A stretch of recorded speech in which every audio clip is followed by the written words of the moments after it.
Hello everybody, my name's Mary Thornton. I've been a volunteer here for 8-9 years, but I've got a few confessions to make. First of all, I'm going to sit down to deliver this talk, okay? That's because the talk is really an essay. My second confession is the essay is rather long, and I've got a superabundance of excellent slides. So, there's another confession I have to make. I was going to finish on a funereal note, with courtesy of Francis Bevan, actually, local historian, the notice of a funeral of a local rifleman, local funeral. But it's Helen's birthday. It's Helen's birthday. My talk is too long, so I'm just going to deliver one half of my talk, which will take plenty of time, I can assure you, and there'll be an interval to boot. And you'll have to come back another time if Bob and Nellie will allow me for part 2. We'll consider uniform, camp, battalion and regimental camp, that is, royal parade and other factors. So today I'm only going to do the history of the volunteer rifle movement, the GWR rifle formation, the rifles they use, because I suspect people might be interested in that, and the rifle range, and shooting competitions, and that will take us plenty of time with an interval. So that's how it is, and then we can break, we'll have a short intermission, and we can break also because it's Helen's birthday, and celebrate the nibbles in the interval, and maybe afterwards, I don't know. Okay, so I'm going to sit down and get going. You've looked at this slide for too long. I've got quite a bit to say, actually, as means of introduction, but don't worry, not every slide has this amount of me talking, so I just want to get us into the mood. So I don't know about you, but when I first learned that GWR had a volunteer rifle corps, I couldn't understand how in Middle Victorian times, 1860 we're talking really, how GWR's managers, foremen, factory and store workers, blue or white collar workers, if those terms applied then, could afford the time, let alone the rifle, the ammunition and the uniform costs, plus associated costs as well, all this to be freely given by men who are working an inordinately long factory day, over a 6-day week, only latterly a 5.5-day week, in the works, with seldom a public holiday to look forward to. Had they not already had enough of GWR hierarchy at work, how would things sit for them as a volunteer in the Volunteer Rifle Corps? Potentially it was a bit of a risk, wasn't it, for a mechanic engineer, or was it? So, we'll explore this in part 1. These two photographs, we'll return to these a lot, because they are almost the full extent of the pictorial material that we can positively attribute to the 2nd Wilts Administrative Battalion, 11th New Swindon GWR Volunteer Rifle Corps. I might call them the 11th Rifle Corps a bit, just for afterwards, but that's as they were. So it would be great if more photographs emerged in time, and possibly they could. It would take a keen eye to spot them, because one volunteer rifle corps looks much like another, especially in Wiltshire, as it happens, and you'll learn about that in our part 2. So, the first photo on the left of the 11th Wiltshire, GWR, can be dated to about 1879, 1880, it's taken outside the Mechanics Institute. The second on the right is taken on the cricket field, Park as it probably was then, at a much later in 1860, when the corps was formed, probably a fair bit later than 1871 as well. I count approximately 128 rifles, approximately 52 band, just a few of them efficient marksman shouldering rifles, in the band that is. Can we guess whether the 2nd Wilts Battalion 8th GWR New Swindon here are sloping arms, with long Enfields or short Enfields? We have no written records, I wouldn't want to guess. So apart from there being few surviving photographs, the other problem is that the early history of the movement is sparse. It was decentralised, there were no strict regulations on record keeping, and these weren't enforced until 1881, when, as we shall learn, the volunteer battalions became linked to, but not part of, the regular army regiments. So how can I promise you a richly illustrated talk, which we did in the blurb? Whilst investigating the historical background to the rifle volunteer movement in Queen Victoria's reign, I found a lot of material of a broader nature describing what it was like for some of those first rifle volunteers in the 1860s, whether they were in GWR New Swindon, whether they were in Trowbridge Corps, whether they were in other corps in the Wilts Battalion, whether they were in Shropshire, whether they were in Gloucestershire, or whether they were much further afield. The records we have about the general life is useful to us. Locally, Dr. Frederick Fuller, a noted historian of the day, tells us that the 11th GWR drilled in open ground between the railway village and the main line. This would be before the managers, well, would it be? I'm not sure. Would it be before the managers' houses? It would be after the Mechanics Institute was built, because we're talking 1860 here, that was built in 1855. He also tells us, Frederick Fuller, that they attended church parade at St Mark's and they provided exhibitions, presumably of drill, I can't see what else they'd be exhibiting, at fêtes, as well as providing guards of honour at special services. A funeral with military honours would have been a rare occurrence, but if you come another day, you'll learn of one, sadly, courtesy of Francis Bevan's clever research. Now, of course, we do have a tangible record. We have the records of 2 drill halls as well, which add to the story, and we also have the odd concert brochure, the odd rifle match poster, and then I had a personal epiphany. While perusing some maps for another purpose, I discovered exactly where the GWR 11th Volunteer Rifles large bore rifle range was. And perhaps some of you know already, or perhaps you think you know, but I'll wager you won't realise how wonderfully detailed an ordnance survey map of the time was and what it can teach us. So I think that's all my notes for that one. I can't spot my cursor. So I think we'll pop to the next slide now. Okay, now some of you may have come for a different lecture, so let's drop down these points here. It's not about the first volunteer militias overseen by Lords Lieutenant of the counties. It's not about a volunteer company recruited in 1900 from 2 Wiltshire volunteer battalions as reinforcement to the 2nd Battalion on active service in the Second Boer War in 1900, although some GWR riflemen may have been tempted. It's not about the post-1908 Haldane reforms and the 4th Duke of Edinburgh's Wiltshire Regiment regulars.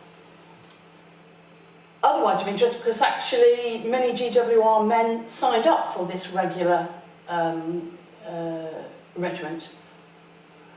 It's not about the Rifles, which is the largest infantry regiment in the army, formed in a merger in 2007 of 4 light infantry regiments, including the Wiltshire Regiment. It's not about that. It's not about the Territorials, formed in 1908 under the Haldane changes.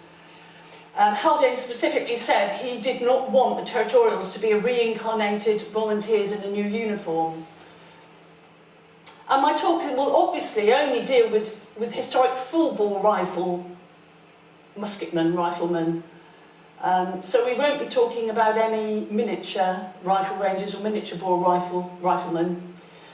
But what we can say about the rifle volunteers we're going to talk about is that the legacy of the amateur soldier volunteer has become a mainstay within the British Army, becoming an integral part of Britain's national defence policy during the late Victorian period. The rifle volunteer movement considerably influenced the British military and society up to and during the First World War, and would establish a permanent branch to the auxiliary of the British Army, with its primary duty to defend Britain from invasion, not to go on expeditionary forces. So let's get back to 1859 when the story begins. So this is what the talk is about. That was what it wasn't about. This talk is about the Rifle Volunteers, a national movement whereby civilians, in some cases lured by the romantic appeal of uniforms and guns, stood ready to sharpshoot, harass and skirmish if need be, to protect Britain from threatened French invasion. In the 1860s, pardon me if I sometimes say 19 instead of 18, it's a little dyscalculia thing I have. So in the 1860s, there was a veritable craze for volunteer soldiering. It swept across Britain, initially funded only by public subscription. GWR was not immune to this trajectory, to this momentum. It would have to respond. So county line, that's to say counties, county line sounds very ominous, doesn't it? It was called county lines because the lines demarcated counties. So county line militia had been disbanded decades before, or had they? So what were the circumstances that led to this new resurgence, a new movement in 1859? Well, let's look at the history. And we'll look at the guns, but we'll have to look at the uniforms, drill and camps another time.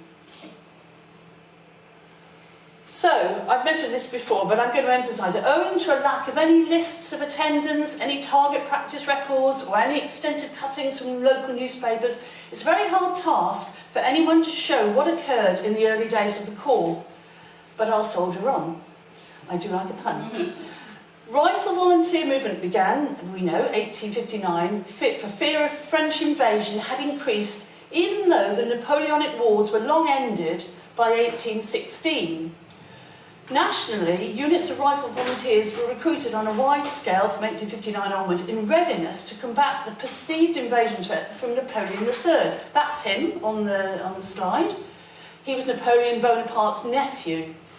These civilian volunteers would turn volunteer rifles, and with the regular British Army largely fighting abroad, garrisoning a far-flung empire, it was feared that the British Isles' own defences were seriously weak.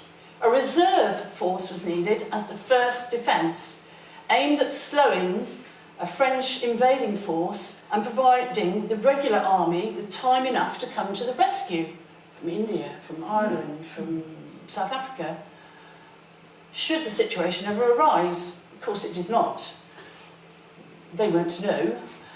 So a new volunteer rifleman movement was established, and a body of initially 130,000 private citizens were recruited in double sharp time. Their main role was to harass an invading army's flanks, while voluntary artillery corps manned coastal guns and forts on high ground. And from this information, we can safely deduce that the GWR Rifle Volunteers were not an artillery corps. They were not, obviously, a mounted rifle corps, and they weren't, obviously, a light horse volunteer corps. In common with many hundreds of these new corps, they were really akin to being a line infantry corps, but not specifically so. Within 2 years, the civilian volunteer corps response had grown to 160,000 men. The Ministry of War had a nationwide movement on its hands, and some new practicalities had to be addressed. As time went on, the volunteers became increasingly integrated into the regular army. This is over decades and decades and decades. And the Ministry of War found it had a nationwide movement on its hands, and as we said, would have to address some practicalities. In fact, in 1881, the volunteer battalions were loosely being attached into volunteer battalions, attached to county regiments. At the offset, his rifle was privately purchased by a volunteer, many of whom took great pride in their marksmanship. Indeed, lots of rifle units were originally based on local shooting clubs. So here we have a Ministry of War circular of the 12th of May 1859, sanctioning the formation of the Volunteer Corps. This is a letter addressed to Her Majesty's Lord Lieutenants of all the counties of England, Scotland and Wales, and with delays in Ireland, by the Secretary of State for War, Peel. I've said to myself I've got to read it aloud. I've probably got to turn around to do that for you, because if I click here I'm going to lose my place. So if you can't read it, this is what the Secretary of State War said to the Lord Lieutenants. Her Majesty's Government, having had under consideration the propriety of permitting the formation of volunteer rifle corps, blah blah blah, as well as artillery corps and companies in maritime towns in which there may be forts and batteries, I have the honour to inform you, that's the Lord Lieutenant, that I shall be prepared to receive through you and consider any proposal with that object which may emanate from the county under your charge. In just a handful of counties, they're not mentioned here, there were actually light horse or mounted rifle corps formed as well. So the initial rush was not expected by the government of the day to last. However, measures have been put in place to secure the long-term prospects of volunteers, with the formation of the National Rifle Association, NRA. Its aims included the encouragement of volunteer rifle corps and the promotion of rifle shooting throughout Great Britain. And that's the end of the quote.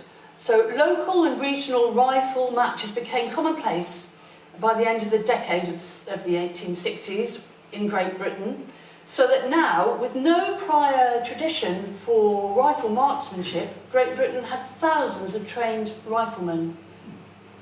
We'll hear about the important... Well, no, you won't. You'll hear in part 2. Oh, no, you won't. No, I'm sorry. No, you will hear. This is about the Queen. You will hear about an important inaugural match at Wimbledon Common. Yes, we will talk about that. Presided over by Queen Victoria for the NRA very shortly. Our NRA preceded other NRAs, I have to say. Times were different then. So...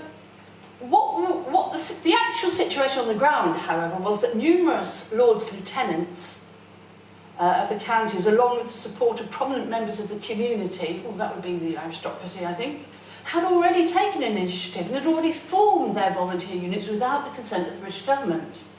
Public opinion and pressure had become too much for the government to ignore. In fact, the government had fallen partly due to this and Lord Wellington's sort of advocating. Oh, sorry, I've lost my place now. Yeah, public opinion and pressure become too much for the government to ignore, and that's why it reluctantly put out this notice to formally recognise the 60,000 volunteers who were already working under their Lord Lieutenants. A War Office circular then tried to formalise that. I mean, the horse aborted to some extent, but to formalise that and take back some control. But from the outset for the volunteers, it's clear that the volunteers would not have the same responsibilities as the regulars. And they were not to be drilled and organised exactly like line infantry. They were to be utilised as skirmishers and partisans, harassing the enemy's flanks and their lines of communication. The assumption was that the volunteers would have local knowledge of the region and they'd be highly motivated to defend their homes. Another reason for the decision was a tactical one, as the British authorities were worried about the lack of time that volunteers could devote to drill and hone their military discipline. Only 24 days per year were allotted for volunteers to conduct their drills. The time given to training was short due to the fact that many volunteers were in full-time employment. And throughout its history, the struggle between volunteers' employer and the time to set aside for drill was a constant theme. I think this wouldn't have been too much of a problem for our GWR 11th, however. I really think not. I think GWR would make provision.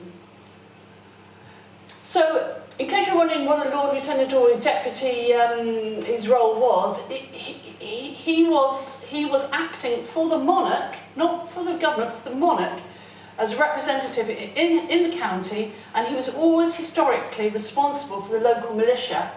And now he was responsible for the local citizen volunteers who became the Volunteer Rifles.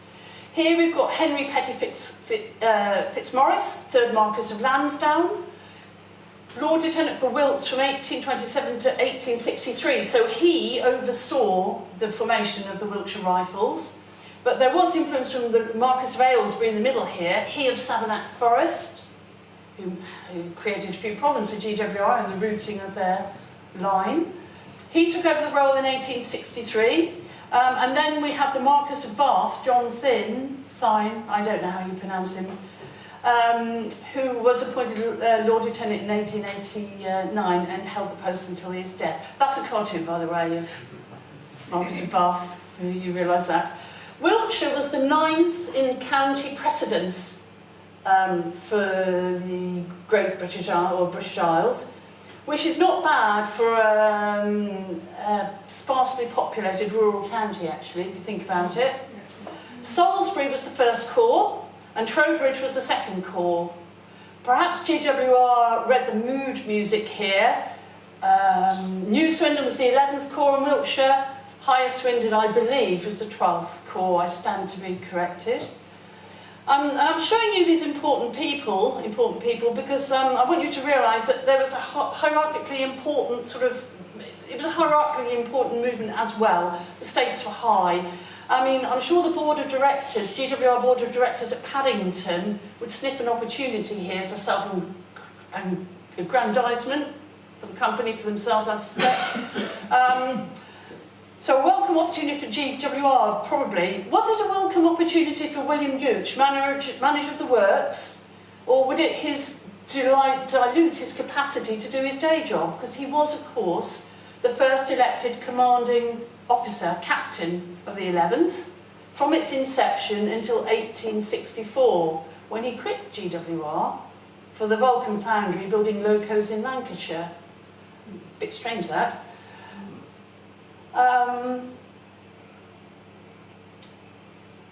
So nationally, you can appreciate we have a very large number of small independent corps, and they're proving difficult to administer. So by 1861, most had been formed into battalion-size groupings, groups smaller rural corps together, under a battalion structure, a volunteer battalion, an administrative battalion structure.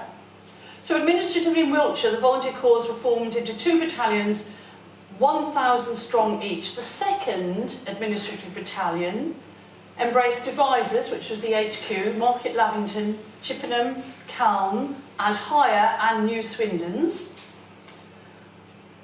New Swindon being GWR. And the 11th had in excess of 100 men, probably 150 men in the early days. It's often quoted as having 170 or 190 men, but that might include bandsmen who weren't efficient. So these earliest corps they had an independent history for just about a year until the battalion setup was called into existence, and with that their individuality was lost, and the ultimate authority of the corps commanding officer, the William Gooch of the day, and the William Dean following him later, was somewhat diluted. Now, under a battalion structure, they could no longer attend reviews or gatherings for mutual inspection and drill unless they had the authority of the officer commanding the whole battalion, and they were to submit to being instructed by the adjutant. So actually, the duties became less onerous for the commanding officer pretty quickly, which is probably a good thing, to be honest. So the musters, inspections, reviews and counts were held on a battalion and later still a regimental basis with some royal reviews as well. And the official book of drill and rifle instructions here for the Corps of Rifles, which was first published with the movement in 1859, now had to be republished to reflect battalion sort of ethos. But what we know is, and this is a quote, that the drill itself was subject to constant changes by circulars from the War Office, and the drill books were patched and altered and amended until the books in fact became useless, and the adjutants and the sergeant instructors knew not what to teach. Edition followed edition and scrubbings out and so on. And meanwhile, recruitment nationally continued to be really popular. The movement was burgeoning. It was said that many companies were now well advanced in their drills. And the Ministry of War was really saddled with an onerous obligation and a very fine movement. A typical rifle volunteer corps had a minimum strength of at least 1 elected captain, 1 elected lieutenant and 1 ensign, which was the lowest commissioned officer rank at that time in the British Army. And these were all commissioned via the Lord Lieutenant, and had to be in charge of at least 100 men. There was attached to each corps a professional, that is to say ex-army, sergeant instructor in charge of drill, and he was paid. And very shortly there needed to be an armoury sergeant, a necessity with the larger corps.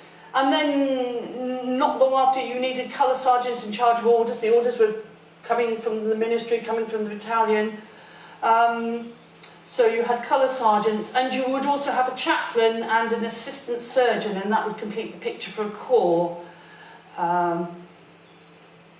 Certainly the case for GWR, because Dr. George Money Swindon, who was the chief medical officer, the first chief medical officer for GWR, had fought in the Crimea War, and he would have been quite pleased, I think, to have some musket rifle practice. He might not have been so keen to drill on parade with his rifle, and perhaps he didn't. And the corps, we've heard, had church parades in the parish, so the vicars would have been very involved in the movement, even if they were neither effective nor efficient. The vicars would still have been sort of honorary members of a type. Okay, you've got the battalion badges there, the 1st and the 2nd battalion badges there in the insert. Right. Now, just as a bit of an aside, a digression, it was realised by the government of the day that to support the large number of rifle volunteers being established in 1860, they needed to be supported to some degree by mounted infantry and artillery formations. And this wasn't always easy to achieve because horses and cannons are more complex and more expensive formations to be maintained at a national level.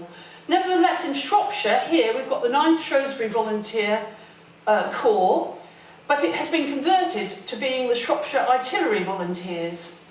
Here they are in July 1860, really early on Long Mynd, manning high ground, and Helen, the ladies are picnicking here. Actually, they may not be picnicking. We'll have to do the ladies in part 2, I'm afraid, I think.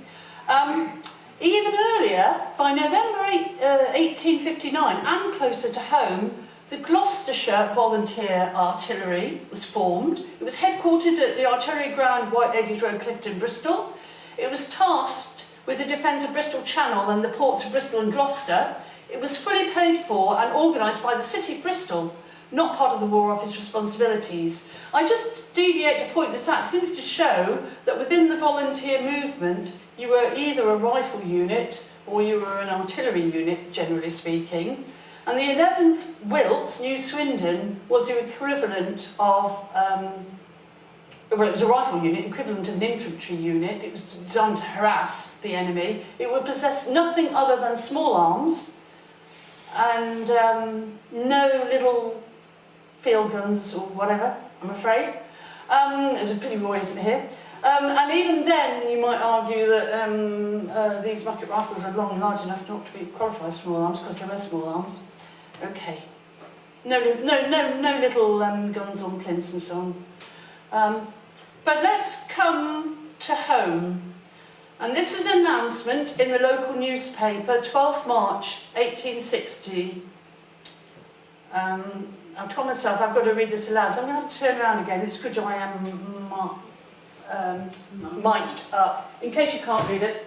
So this is an announcement in the North Wilts and Swindon Advertiser, headed Great Western Railway Corps.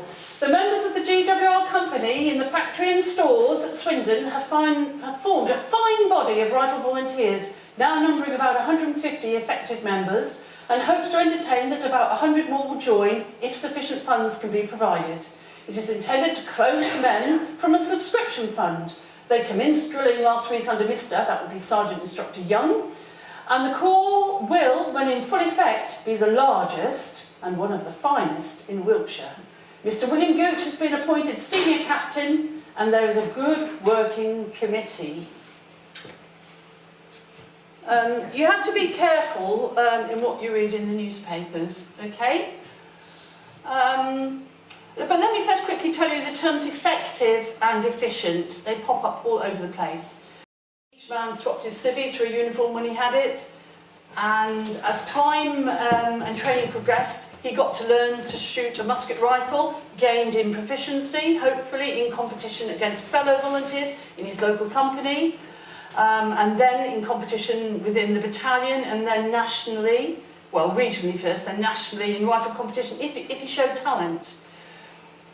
Regulations meant that a volunteer had to retire at 50, after which he was entitled, if he wished, to become an honorary member of the corps. And the purpose of the drill? Well, in the Victorian era, drill was more than just marching. It was the foundation of battle discipline, maybe skirmish discipline in this case, designed to turn individuals into a unified group that could obey orders from their adjutant, instinctively under fire. So we'll talk about the drill hall next time around. But the constant and regular drills they had to perform out in the wild, and then latterly then in their drill hall, and then in their new drill hall over the way behind us, gave the new corps plenty of occupation. And the rifle exercises, well, the instructors taught specific by the numbers movements, including shouldering, sloping and presenting arms.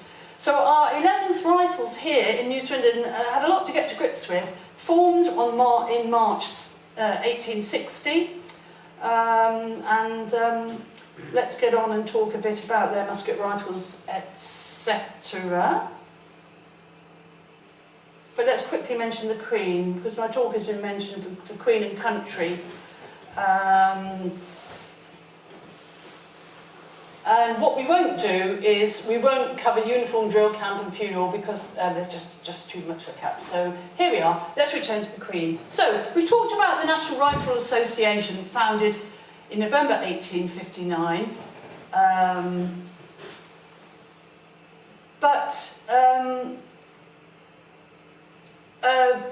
Let me just preface things by saying that the Queen and the Prince Consort Albert took a very keen interest in the rifle movement.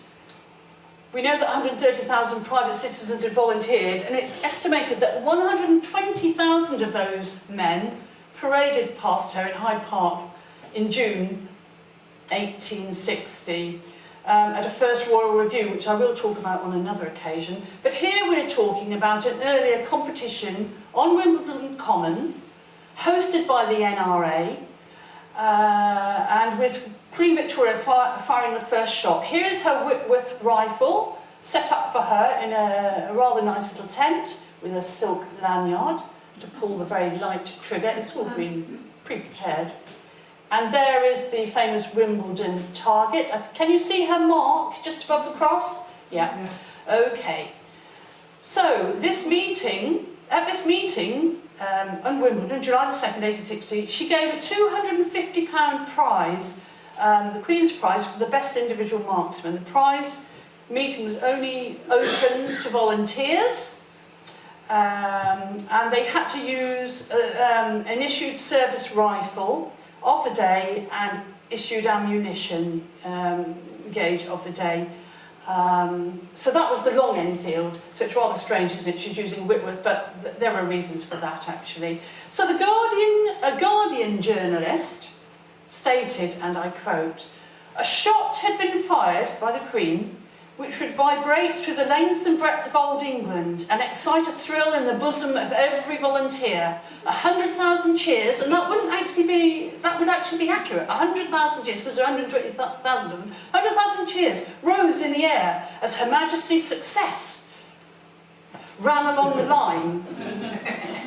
Word of mouth, Chinese whispers. Hats and handkerchiefs were waved, and the Queen's debut as a volunteer was declared to be the most popular character in which our beloved sovereign has appeared during her long and glorious reign. I think that's a bit of hyperbole from the Guardian, but there we go. End of the quotation. But at this Wimbledon competition, the newly erected rifle rangers allowed for the first time volunteers to stack up against their local unit, to stack up against the rest of the country. Amateur afternoons were now going to give way to a professional competition governed by a new professional sport, or body for the sport, for the movement. Money prizes were on offer, and some silver plate, often.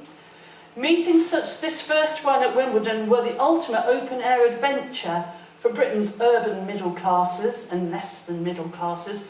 And increasingly, the movement was going to be populated by rural and factory workers keen to play a role. And who's to say who was the better practiced marksman in time? Depends how keen you were, doesn't it? How much you practiced, but it wouldn't necessarily be an aristocratic toff. Necessarily, it could be your number 2 foundry worker. You know, just depends on skill, doesn't it? Heartbeat. So, was the 11th New Swindon Corps in attendance at this event? Well, I think they formed in March 1860. This event was in July. They would have moved heaven and earth to be there. They only had to jump on a train and then another train to.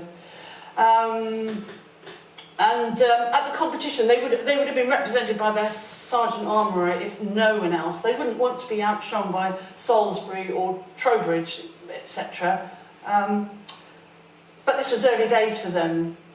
But in time, I suspect that the 11th would grow to have a massive organisational and facility advantage over other local corps, and it was sure to punch above its weight in the longer run, if you were to ask me, but I'm no expert.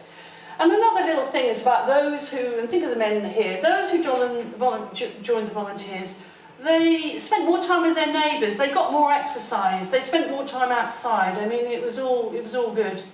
It was all good. Now, I can't put it off any longer. It's not my time to go for a break yet. That will be in a few slides' time. You're all dying to know what type of rifle. I know you're all dying to know they would use. But first, a little history to just get some contextual understanding.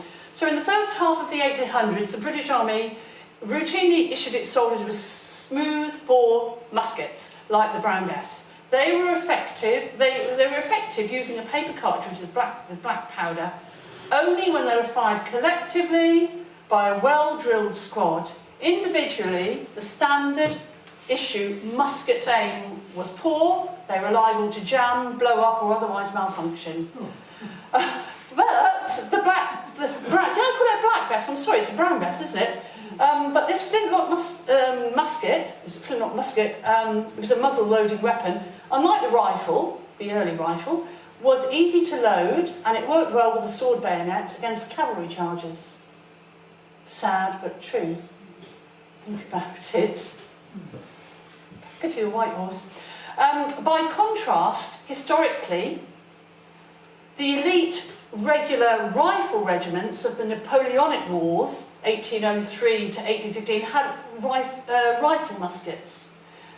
And these were smooth-bored barrels replaced with rifled barrels. One of these was the Baker, accurate up to 250 yards, but it was still a flintlock muzzle-loaded piece, optimally requiring the use of a ramrod, despite what you see in the Sharp films, which is Sharp, they're not using ramrods, but they would have.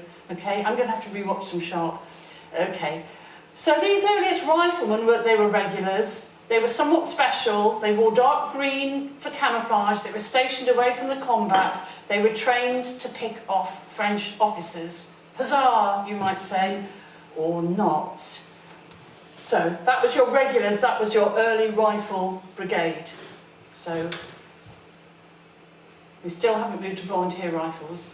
But technology moved on from the Brown Bess, and new designs were pioneered in continental Europe, but manufacturing techniques were pioneered in Britain during the first half of the 19th century, and the problems with muskets were solved to some extent. The British Army increasingly then issued its regulars with rifled muskets, and by 1853 the long Enfield pattern rifle was used. It was 2 pounds lighter than the old musket, and it was used in the Crimean War actually. The length of the barrels was unchanged, still 39 inches. I mean, they could have been shortened, but they weren't. On account of the rifling, they could have been shortened, but they weren't. Because the length of these long Enfields also allowed the men to fire in ranks.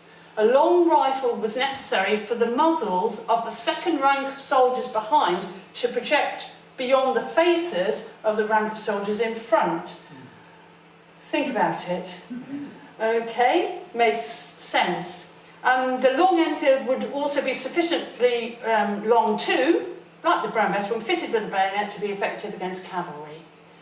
Okay, regular infantry troopers fired standing, bit off a paper cartridge, poured black powder into the pan and then the remainder into the barrel, rammed home the bullet cartridge, and these long Enfields were sighted at the front, a front sight only to 300 yards. And if I was to say that in the 1870s breech-loading rifles come along, I would be accused of getting ahead of myself, jumping the gun. So we're not going there. Okay, now pictured however here are a couple of typical rifle volunteers in the early 1860s who, remember, were expected initially to provide their own arms until they become efficient. And who dares hazard a guess at what musket rifle these may be? It's not a good idea to generalise or guess, I found, and it kind of depends on the height of the soldier as well. Just gauge. Yeah, so I'm not going to guess. So, thereby lies madness. So, there were problems for the early volunteers in selecting and paying for a suitable rifle, long Enfield or not, a dilemma that was shared across Britain in the early days of the movement. But within 2 months of that government circular, within 2 months of that government circular, there was a U-turn. And that is, the government said it would give some assistance to the volunteers by offering, on application, to furnish every rifle corps with the pattern 1853 long Enfield musket rifle to the extent of just 25% of the effective volunteers. Okay. A few months later, another kind of U-turn, S-turn, I don't know what, an additional 25% of the effective strength of the corps would be allowed to have guns, the effective corps. So that was raising the aggregate to 50% of your corps, if effective, would be issued guns paid for by the ministry. And a circular in December, just a few months again, said that in the new year, an additional supply of long Enfield rifles to the extent of another 50%. It's a funny way of doing mathematics here, but another 50%, which brought you to an aggregate of 100%, would be made available. So it's a rapid turn from the model of public subscription, isn't it? Now the ministry is going to provide rifles so long as your riflemen are trained and are efficient. Okay, well, therein lies a problem, because you're going to have some rifles to train and become efficient, but you have to manage that in some ways. So before they were allowed to handle live ammunition or fire weapons, they had to prove they were well acquainted with military movements drill. And the training sessions covered weapon handling, aiming, postures, muscle memory. And once the static drills were mastered, they transitioned from firing blank cartridges to real ball, that is to say live, target practice at outdoor firing ranges. So I think you can see then, for the GWR 11th Volunteer Rifles, practice was going to be very important.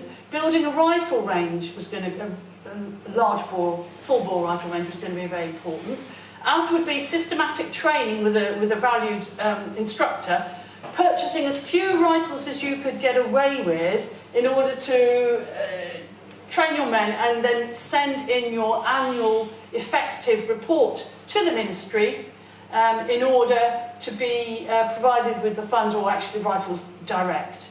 So that would need a bit of engineering.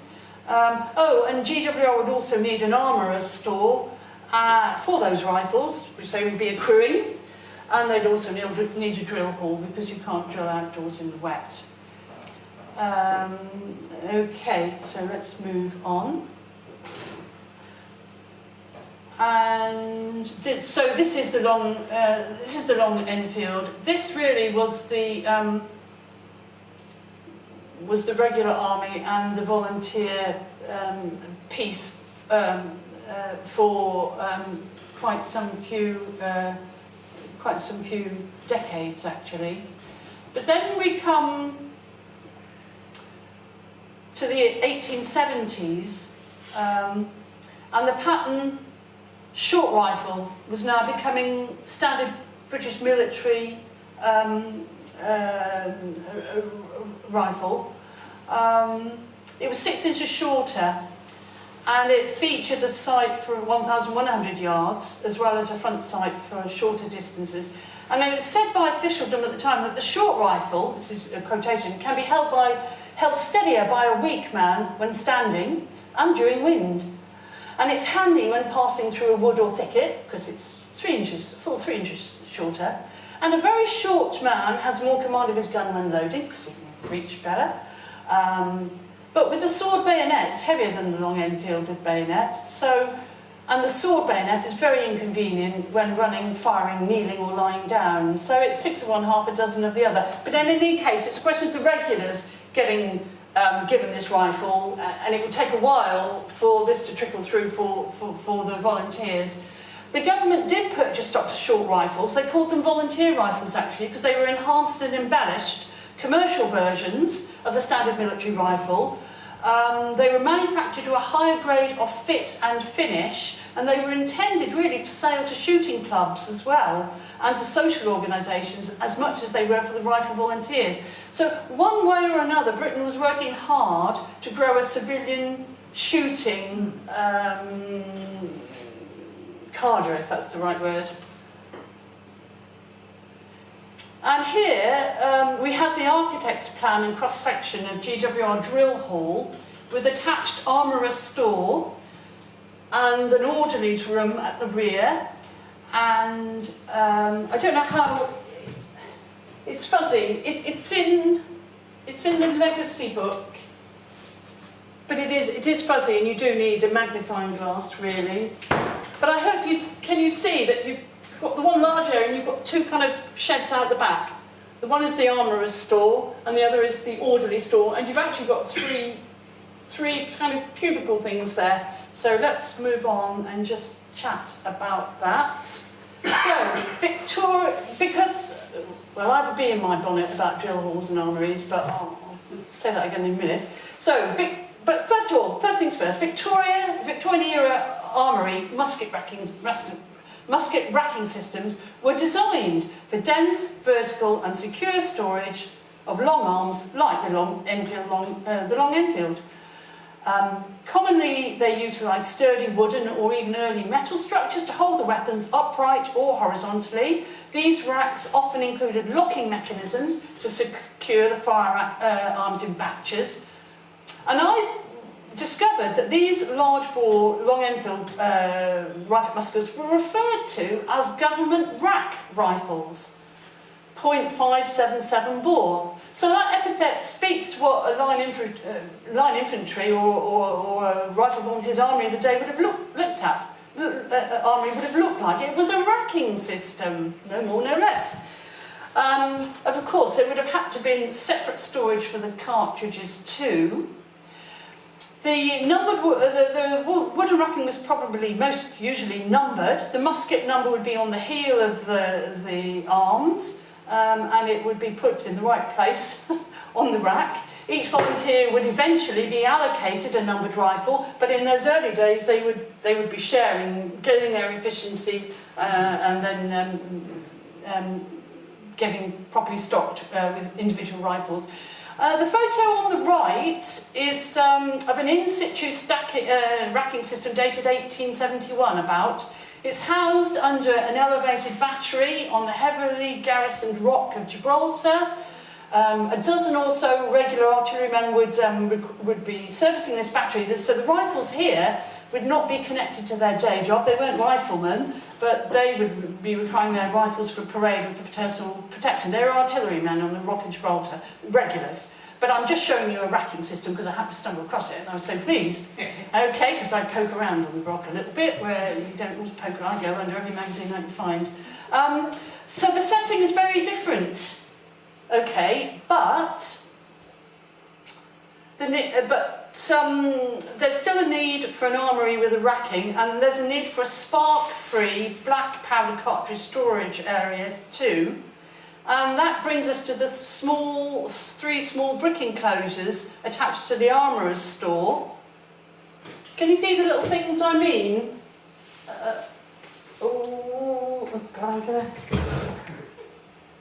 These little three, these three here. Yeah, okay? Yeah.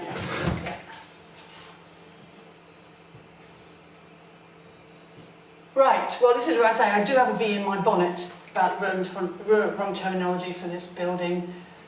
Could the large drill hall have doubled as an armoury? The large drill hall, not the accoutrements at the back. Certainly not. I've just told you what an armoury is, okay? So the drill hall, 2 fireplaces. Fireplace 1. Fireplace 2. Fireplaces next door, actually, here. 2 fireplaces. Okay. And sparks from fires. Sparks from hobnail boots. Drilling, if it was a flag, which it might well have been. It could have been wood. It could have been flag. But anyway, you still get sparks from hobnail boots because they're iron nails, even if you're on wood. Multiple large windows and an airy window porch. A no design, and you need those windows to shed light on your shed. You know, in winter you won't need the maximum amount of light really to be drilling. You haven't got gas or electricity quite yet, so they can have no place in the design of an armoury or a magazine. I mean, that's at the back. Okay, and the unfortunate labour of armoury or on the drill hall plan by the builder or by the architect, this very plan has added to the misconception, the confusion, and so too the notion that the thick decorative bath stone facings would prevent an accidental explosion, which would be at the back of the building anyway. It doesn't hold weight because you've got enormous windows in that brick. Actually, magazines, and this isn't a magazine, were designed for the blast to go upwards, so I can't argue that the slate on timber roof means it wasn't used as an armoury, because they usually did have roofs designed to give away upwards as opposed to outwards. Yeah. Okay, so I've just let run with that and got a bee in my bonnet out the way. Okay, just a couple of slides, we break here with this one. Okay, so the training delivered by the sergeant instructors was about rapidly training civilians, emphasising marksmanship, safety, rapid loading procedures. The focus was on individual accuracy only to 200 or 300 yards for the volunteers. There was an instruction booklet, as we've seen, 1859, and then there was a battalion booklet, and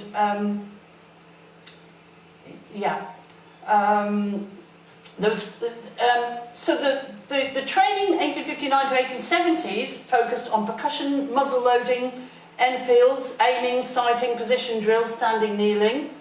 From the 1880s to 1914, and I'm not going that far forward in time, the shift was obviously then toward breech loading rifles, the Snyder, the Martini Henry, the Lee Metford, and rapid firing techniques, as outlined in musketry regulations. But in terms of badges here, the volunteer rifles had a single rifle. It was a silver thread embroidered cloth badge, like this one's seen in the centre, and it was only used for volunteers. The regular army had crossed rifles on their badges. You've got a star for 5 years continuous efficiency. But volunteers could have a crossed rifles badge only if the whole battalion, that's 1,000 men, had successfully gone through basic musketry training, each man becoming efficient, and I suspect that was probably very rare. I don't know if that was achieved in Wiltshire. Okay, so, but by the 1880s, when the regimental structure, we were absorbed into a regimental structure, alongside a regimental structure, the volunteer rifleman did have to switch to a crossed rifles badge. Okay, and at that point, we can break, and afterwards we can look at the rifle range, if you're up for it. Yeah. Mary, can I ask, do you know where the rifles were made? Well, Enfield for one, that's why they're called Enfields. Or British Small Arms made some later on, yeah. I mean, other people can probably say, but I think it was called Enfield for that reason. Okay. And Mr. Whitworth was from Manchester, so I guess he was doing quite a lot of stuff later on. He was asked by the British Army to design a better rifle, and he did, but it had a hexagonal barrel, which was far too expensive to manufacture, so British Army didn't go with us, but he was a very accomplished chap. Did some mean feat to do 120,000 in the end? Yards? No. No, production. No, Numbers. Oh, Numbers of oh yes, yeah, absolutely. Yeah. Well, others may know. Others may know. Yeah. Yeah. But they also have jigs to make stops. Yeah. Oh, we can see that through the railway works. Absolutely. Yeah, carriage birds and everything. Yeah. It was an industrial. I think there was small arms manufactured kind of. We were a manufacturing nation, weren't we? We were helping to develop some of the technologies. So I'm sure Birmingham and as well. No. Yeah, but it was what was clever about it was the response against Napoleon III. Yeah. It was so quick where they Yeah. formed regiments. And I thought I was being a bit bombastic about the armoury, but that was No, you mostly were for right. Roy's benefit, but he's not here. No, you were right on that. It's, you can see it in the design of the building today. You can see some of it. Yeah. We're now specifying Am I extra okay to money. start? Yeah. So they Danny? pitched in with the Jacobean and Are the you okay to rest of start? the money. Yeah. So that's why. Okay, I'm going to start, and you'll have to indicate quietly whether you want tiramisu or not, okay? Which has been made by our birthday girl, no? Yeah. Yeah. So, okay. Now, I've told myself I should use the pointer, but I'm not having much success with the pointer, so I will. So, this is J. Powell's 1850 map of Old and New Swindon. We're going to talk about the rifle range, where it is, okay? Of Old and New Swindon in watercolour and ink. Shows the Great Western Railway, shows the Cheltenham Gloucester line, local quarries, brick kilns and so on. Of interest to us, specifically, is the Cheltenham Gloucester line. The embankment cut sidings, mentioned actually by Daniel Gooch in another context. So let me just show you where I'd like you to concentrate. Here. It's a rabbit. Is Do it? you see? Yeah. Here. But here's the close-up here. Do you see? That's your railway. That's your Cheltenham and Gloucester line. And look here, these funny rabbit ears. Okay, which are embankment cuttings that have flooded. Okay, embankment from the railway, obviously. Okay. So that's where we're thinking about. And here we've got the Ordnance Survey 1844-1888 mapping, 25-inch, second edition.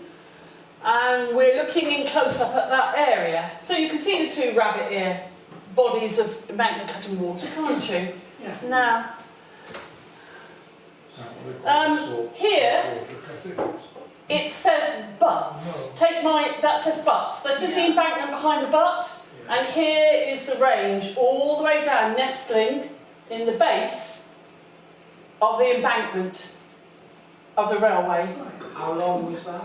1,000 yards. And here, oh Lord, why aren't I getting a shadow now?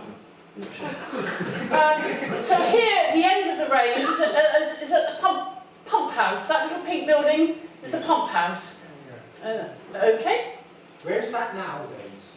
Is it? It's still there, the pump house. Okay. Yeah. Because it's a water body which used to pump up. People think it's a canal, but it's not. Yeah, I know it. It's behind the trading estate. So here we are. The railway lines are in red. Okay, the Cheltenham Gloucester line, Midland and South West Junction Railway crossing. The canal is in green. Okay. Would I be patronising? I said the streams and water bodies are in blue. 1,000-yard rifle range was actually in boggy ground. Even today we have names like Rushy Platt, Peat Moor and Mead Way. I mean, I wonder why, because it's all boggy. You can see the River Ray there meandering all over the show. So the site of the rifle range is on the Gloucester line. It's beyond the works as much later water sidings. Well, we're at the wrong end for me to say that, really. This here is the water sidings of the works, but the range starts here, beyond that. Okay. Okay. So we have the business end with the target butts, which are labelled on the map as targerets, which is a typo for Ordnance Survey actually. The butts are backed by considerable earth and embankment, almost at the junction of the two lines. The Ordnance Survey map shows a trench at the base of the embankment, which would have been used to house the target raising apparatus. Okay, usually it was housed in a trench, raised mechanically. And there's 3 little squares in front of this 3. So that's the trench marked there. And it's very poor definition on this setup actually. And there's 3 little square things there. The Ordnance Survey wouldn't put anything on the map unless it was brick or concrete. Wooden structures they wouldn't. So this I take to be 3 little brick sheds probably. Otherwise the ordnance wouldn't have marked them. So they would have been for the operating personnel, the marker. We would think of it as a scorer, but he was called the marker. Okay, you'd mark the targets. Okay. The OS map indicates shooting stations marked by posts at 100-yard intervals from the target up to 300 yards out. And then there are range marker posts at 100, 150, 200, 250, 300 yards, but there's no groundworks. Okay, there's nothing on the ground, just marker posts. And this indicates that the riflemen of 11th, GWR 11th, would have stood to shoot at these short distances.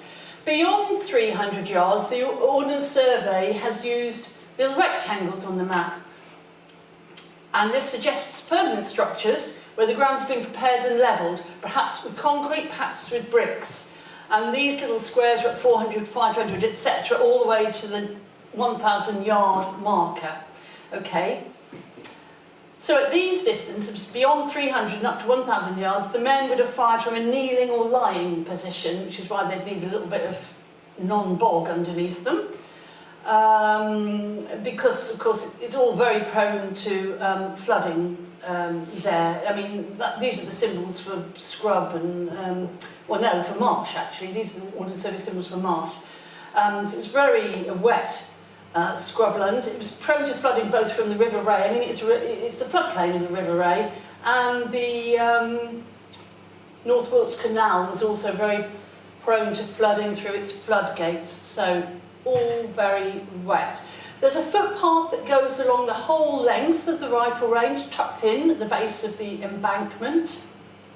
Must have been routinely made up with clinker and ash and so on to prevent it subsiding into the bog.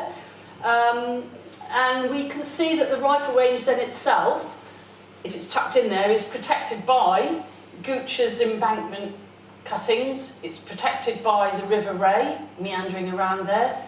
And it's protected to some extent from the canal as well, isn't it? So you wouldn't get your common or garden person wandering onto the range, and you hopefully wouldn't get a cow or a sheep wandering onto the range either. It's not ground you would really want to be working. And of course it's owned by GWR, because each side of the rail to an extent it's owned. So we've got ownership as well.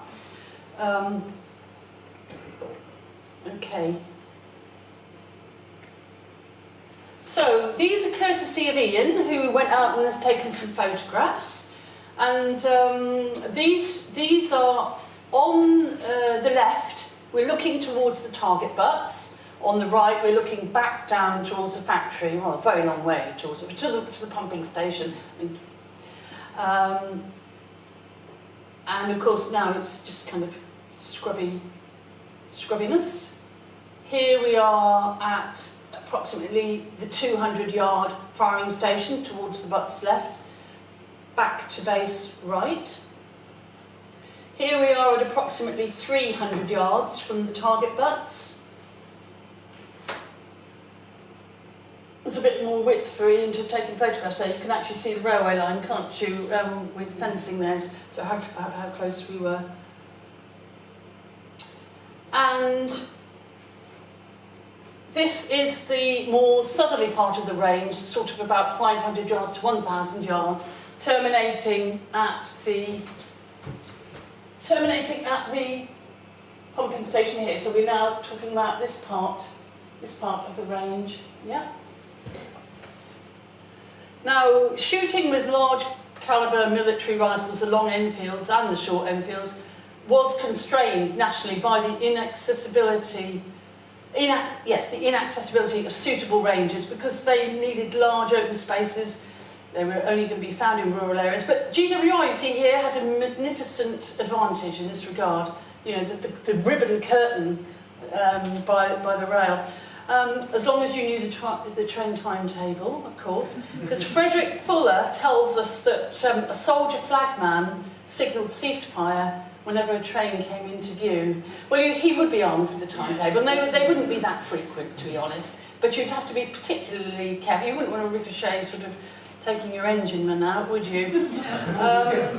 So the rifle range really seems an exceptionally good one, within a very easy march from the railway village sort of through even Swindon up to the canal, along the towpath, and then you drop down at the pump house, where there's a part of the pump house anyway. So and there you are on GWR land, so it's very, very convenient. And here are Ian's views. Around about, what's he saying, 450 and 500 yards. And now you see the land is, well, you've got a little bit of the River Ray there, you see, and then you've really got built up stuff as you near what was the factory. So, a bit more difficult to find your way, really. Now, in case you were concerned about one-upmanship between Higher Swindon and New Swindon Rifle Volunteers, here is Higher Swindon 12th Corps rifle range, a 600-yard range. One Captain Ambrose Goddard, commanding officer, and actually he was Deputy Lord Lieutenant of the county also. So can you see it? Here it is, rifle range. Can you see? Yeah. Your targets, 600 yards, and sort of ancillary posts. I don't know quite what these ancillary taglines are for. So, and that's on particularly scrubby land, I think, isn't it? Up there, kind of off the hill. And for detectorists, not in Wiltshire, on a forgotten rifle range somewhere, I don't know where actually, this is all from Facebook actually, these pictures from Facebook, great thing Facebook. A former soldier with a metal detector was first alerted to the existence of a Victorian range by these bullets. So you've got in the middle Martini Henry, which are the oldest, .577 bore, later than any rifles I've talked about actually, but that's what you got out of the ground. And then they're flanked by post-1889 Lee Enfield cartridges, designed for a breech-loading gun. So that was quite a nice find, I guess. Now, if we look at the Ordnance Survey map published in 1898, it already describes the range as having old butts, so it's disused. But because of the land, looks very little changed, does it? You've still got rough pasture, and remaining for the full length of the 1,000 yards between the butts and the pump house, and the canal is still in use. But if you look at the map, Ordnance Survey map from 1921, you've still got old butts mentioned, but by now the 500 yard to 1,000 yard section of the range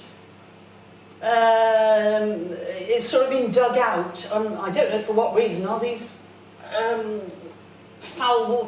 extra foul water storage reservoirs for GWR? There might be. And in the meantime also, 1921, the North Wilts Canal is now disused. So, which is why Ian had difficulty getting any photos that were representative in any way for that part of the range. Now, a rifle range needed an all-weather mechanical system to raise and lower, and it had to raise and lower the Ministry of War approved target also. We should probably move on a little from there, or maybe not much, from the Wimbledon target. And the mechanism was often housed in a protective trench, as at New Swindon. And but the marker wouldn't shelter there, as we've said, and there'd be a risk of ricochet, so he would be in a little brick hut, or he might be in a cast iron mantlet if he was on the wild moors somewhere, to protect him from bullets. He raised and lowered the apparatus between shooting and scoring, and he communicated the scores with coloured discs that could be seen from hundreds of yards away. So the guys at the other end would have binoculars or telescopes, you know, to get your shot. So that would be recorded at the business end, but it was his job to raise and lower and to put up the markers. I mean, if you had more men, you might want to use more than one person doing that. In matches today, they would use several people, I think. It would be perfectly possible, wouldn't it, for GWR to manufacture its own apparatus? I mean, it'd be so easy. They'd have to be careful not to contravene any patents, of course, like this one. And it'd be really easy for them to copy their own targets on canvas or sheet metal. I mean, this was their day job, wasn't it? So, but that wouldn't be the case for other corps, local corps. So GWR had a distinct advantage, you could say, both of scale and economy. It was easier for them. Here are some more remains of Victorian rifle range architecture and apparatus. You can see trenches, and here the backstop is a brick parapet rather than parapet, may be the wrong word, rather than earth, which they're able to use here. And these can be found in isolated locations. In fact, this one on this side, my side, is actually emerging now out of receding sand dunes on the coast of East Anglia. So stuff is being kind of rediscovered literally. It's actually coming out in the cliffs, which kind of does happen a bit, doesn't it? Now, little seems to have changed for a sharpshooter, you could argue. Here's an elevated moorland target, probably Scotland somewhere, maybe not. It's on a raised platform, and the apparatus really is not very unlike what we saw in the advert, is it? And this probably saw use in World War I, maybe even World War II. We can't say it was a volunteer rifle sort of application, but we can see things haven't changed much, and the principles are the same. And then here's a modern practitioner on a long-distance range, firing from a prone position. The volunteer rifles didn't fire from prone, they just kneeling, okay. On a rudimentary raised platform, wooden one by the look of it, above the wet sod, as it were. And you can imagine something like this, based on concrete or brick. Maybe they threw a pallet down or something on the GWR range, because wet sod would have sort of featured at every turn, really, boggy ground. So really, things in some respects don't change much. The arms do, however. Now, coming towards the finish really, have you ever wondered, because I have, about the musketry proficiency of GWR New Swindon's commanding officers, captains, later majors, William Gooch or William Dean, as they might demonstrate in front of their men? I mean, God forbid, it's kind of scary, isn't it? How proficient were they? Because I've certainly wondered. Very busy in their day jobs. They couldn't be shown up in marksmanship by others in the Corps, especially in those early days. William Gooch, as we heard, departed GWR as early as 1864. But the Wiltshire and Gloucestershire Standard of 1865, the following year, records that he was promoted to major. So we know he continued in the volunteer corps, a commander role, we know, in Lancashire. William Dean, he arrived 4 years later in 1868 as chief assistant to superintendent to Joseph Armstrong, and succeeded him as chief locomotive superintendent. We know that he became the 11th New Swindon Corps commanding officer, but was this immediately? In any way, there's a gap, 64 to 68, it's a 4-year gap. William Dean, actually he's pictured there, in later years. William Dean actually, sorry, I lost my place. He was actually an ardent supporter of the volunteer movement because he ended up as an honorary colonel. It seems to me then that he must have been involved with Wolverhampton before he was recruited. So it seems to me that he probably slotted straight in when Gooch left. But we can't be sure who was commanding officer between. I mean, the records, we haven't found the records. I mean, was it Armstrong himself in that 4-year gap? But he was a staunch Methodist. Would that have made a difference? I don't know. Did a lieutenant hold the fort? That one slipped past you. With an enhanced team of professional sergeant majors and so on, because now you've got battalion system and you've got sergeant majors and you've got the adjutant. So and if you split your corps into 2 groups, F group and G group, as we did here, then maybe you could do with 2 lieutenants to be going on with, and who were the commissioned officers, and then you used your professional officers as well. Maybe Armstrong, if he had to do something, didn't have to do much. Maybe we don't know. We don't know. We could find, somebody might find out one day. But to return to Gooch and Dean's much-needed proficiency in musketry, here's the answer. The School of Musketry at Hythe in Kent.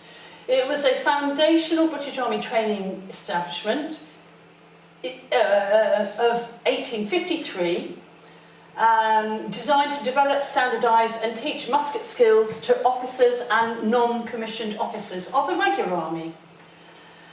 But this elite school did start in 1860 to hold special courses for rifle volunteers, officers and non-commissioned officers, not the ordinary men. And some are seen here in civvies. Do you see? Some of them have got uniforms, some of them civvies, and they're all carrying 3-band, that is to say, long Enfield musket rifles.